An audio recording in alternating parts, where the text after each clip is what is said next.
अस्सलाम वालेकुम। आप मेरे यूट्यूब चैनल करंट अफेयर्स देख रहे हैं। परसों पूरे मुल्क में 75वां यौम आज़ादी मनाया गया। परसों से सोशल मीडिया और हर जगह कुछ बातें गर्दिश कर रही थी, कुछ सवाल उठाए जा रहे थे पाकिस्तान की सॉवरेनिटी पे, पाकिस्तान की आज़ादी पे कि हम कितने आज़ाद हैं, कितने आज़ाद नहीं हैं, हमने इस 75 सालों में क्या हासिल किया, क्या हासिल नहीं किया। तो मैंने सोचा कि इनको आज थोड़ा सा डिस्कस कर लिया जाए। पहली बात तो ये है कि लोग कहते हैं हम किस तरह आज़ाद हैं जबकि हमारी फ़ॉरेन पुलिस ही आज़ाद नहीं है।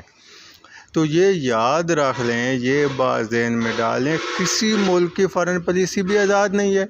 हर मुल्क की फ़ॉरेन पुलिस दूसरे ममालिक के साथ लिंक्ड है। सुपर पावर अमेरिका की फ़ॉरेन पॉलिसी भी आज़ाद नहीं है, जिसकी सबसे बड़ी मिसाल अक़वाम मुत्तहिदा के मुस्तकिल अरकान और जर्मनी का ईरान के साथ न्यूक्लियर डील का मसला है। इस डील के तहत ईरान को ऑयल बेचने और कारोबार की बहुत ज़्यादा आज़ादियाँ मिली। बदले में ईरान ने न्यूक्लियर की अफजूदगी पे कमी ज़ाहिर की, इस पे काम जारी हो गया। चाइना, जर्मनी वगैरह ने ईरान के साथ अपने तिजारती मुआहदे कर लिए। इसराइल को ईरान की ये तरक्की और उन पसंदी एक नज़र ना पाई, क्योंकि ईरान और इसराइल की तो राइवलरी बहुत पुरानी है।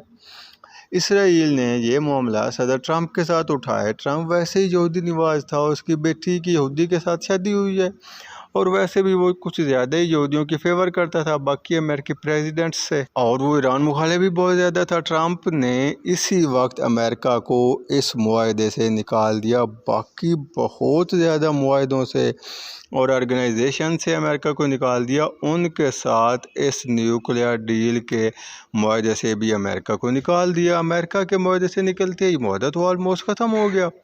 ईरान पर अमेरिका ने फिर पाबंदियां लगा दी। अमेरिका के इत्तेहादी ममालिक ने भी पाबंदियों को फॉलो किया। मतलब अमेरिका की फ़ॉरेन पॉलिसी भी आज़ाद नहीं है। कितने ही और ऐसे मामलात हैं जिनमें अमेरिका को दूसरे ममालिक की वजह से अपनी पॉलिसियाँ तब्दील करनी पड़ती हैं। इसलिए अमेरिका की फ़ॉरेन पॉलिसी को हम किसी तरह भी आज़ाद फ़ॉरेन पॉलिसी नहीं कह सकते। अगर अमेरिका की फ़ॉरेन पॉलिसी आज़ाद नहीं है तो दूसरे ममालिक, ख़ास कर पाकिस्तान जैसे थर्ड वर्ल्ड कंट्री को हम कैसे ब्लेम कर सकते हैं कि उसकी फ़ॉरेन पॉलिसी आज़ाद नहीं है। आप बरतानिया को देख लें, बरतानिया एक सॉवरेन कंट्री है, दुनिया की सबसे अच्छी जमहूरियत है, अच्छी इकानमी है उनकी, लेकिन बरतानिया की फ़ॉरेन पॉलिसी अमेरिका, ऑस्ट्रेलिया या दूसरे यूरोपीय ममालिक पर मुकम्मल तौर पर बेस करती है। यही हाल ऑस्ट्रेलिया का है। इंडिया जो अपने आप को दुनिया की छठी बड़ी इकानमी कहता है, इसकी तो सारी फ़ॉरेन पॉलिसी अमेरिका, यूरोप और इसराइल बेस्ड हैं। वो तो सारा कुछ जो भी करता है अमेरिका की ईमा पे करता है। मुत्तहिदा अरब अमारात और सऊदी अरेबिया माली लिहाज से बहुत मजबूत ममालिक है, लेकिन इनकी फ़ॉरेन पॉलिसी टोटली अमेरिका के अंडर है, टोटली अमेरिकन कंट्रोल्ड है। इसराइल को तस्लीम करना या इसराइल को अपनी फ़िज़ाई हदूद इस्तेमाल करने की इजाज़त देना सब अमेरिकन बेस्ड पॉलिसी का ही पेश ख़ैमा है। इससे साबित होता है कि किसी मुल्क की फ़ॉरेन पॉलिसी भी आज़ाद नहीं है। हर के मुल्क की फ़ॉरेन पॉलिसी उसके दोस्त ममालिक की पॉलिसी से बहुत ज़्यादा बेस करती है। चाइना को ही आप देखें, BRI के ज़रिए वो BRI लिंक्ड 125 ममालिक की फ़ॉरेन पॉलिसीज़ पे असरअंदाज हो रहा है, जिसकी सबसे बड़ी मिसाल पाकिस्तान है। इसकी सबसे एक तरह से आप और मिसाल अगर देखें तो G7 ममालिक की लास्ट ईयर मीटिंग हुई। इस मीटिंग में जो बाइडन ने तमाम ममालिक को कहा कि वो चाइना मुखालिफ महाद बनाने में हमारा साथ दें, लेकिन जर्मनी और इटली दोनों BRI के साथ लिंक्ड हैं, दोनों के चाइना के साथ BRI के थ्रू मतलब मुआहदे हुए हैं। इसलिए उन्होंने किस तरह का किसी भी इक़वाम की अमेरिका की हेल्प करने से इनकार कर दिया।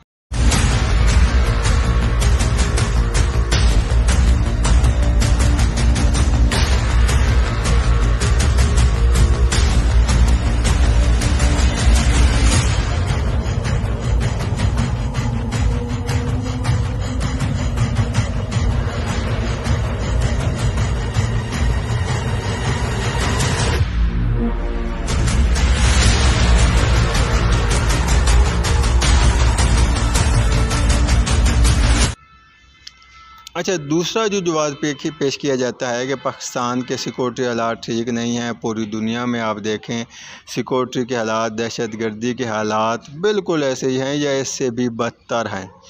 अच्छा, यूरोपीय ममालिक और दूसरे मगरबी ममालिक की मीडिया पे उन पे जो दहशतगर्दी के होते हैं, मतलब दहशतगर्दी के वाक़यात होते हैं, उसकी इतनी ख़बर नहीं आती, लेकिन उनके हालात हमसे किसी तरह अच्छे नहीं हैं। या ये हम नहीं कह सकते कि पाकिस्तान दुनिया का वाहिद मुल्क है जहाँ सबसे ज़्यादा दहशतगर्दी है या दहशतगर्दी दूसरे ममालिक से ज़्यादा है, बल्कि पूरी दुनिया ने इस बात को तस्लीम किया है कि पाकिस्तान वाहिद कंट्री है जिसने दहशतगर्दी पे काबू पाया है। श्रीलंका और इंडिया जैसे बहुत से ममालिक हैं जहाँ दहशतगर्दी की वाक़यात तवातर के साथ हो रहे हैं। अफ्रीकी ममालिक की ख़बरें आप सुनते होंगे। इंडिया की हर रियासत में ये मसाइल हैं, चाइना में ये मसाइल हैं, रशिया में ये मसाइल हैं। तो पाकिस्तान ने तो फिर भी बहुत ज़्यादा हद तक इस पे कंट्रोल पा लिया है।